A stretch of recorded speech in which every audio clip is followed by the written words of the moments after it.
y equals cx minus c squared is what kind of a line? It's the straight line whose y-intercept is minus c squared. Notice that minus c squared is negative whether c is positive or negative, because the square c squared can't be negative, so minus c squared can't be positive.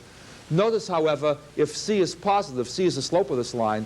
If c is positive, the straight line goes through this point, all right, and has this slope. If c is negative, it goes through this point with this slope. There's a very amazing property that the parabola 1/4 x squared has with respect to this family of straight lines, and I'll also talk about that more in the exercises. The parabola y equals 1/4 x squared is called the envelope of this family of straight lines. The amazing thing is that every straight line in this family is tangent to this parabola, and conversely, the tangent line at any point of this parabola is a line that belongs to this family.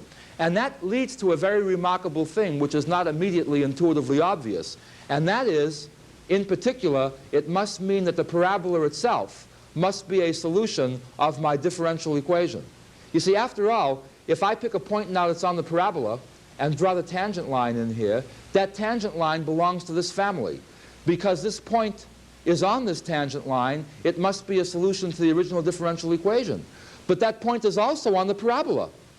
The point doesn't know whether I'm considering it as being part of the parabola or part of the family of straight lines. Consequently, what it means is that this parabola must also satisfy the differential equation.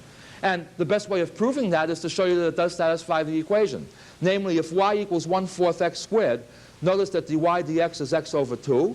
Consequently, dy dx squared is x squared over 4.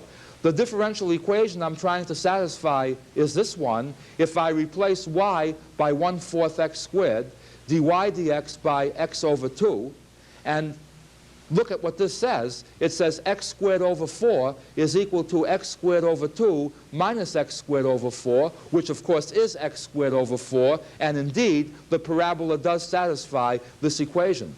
And now you see we've run into a very interesting situation here. Namely,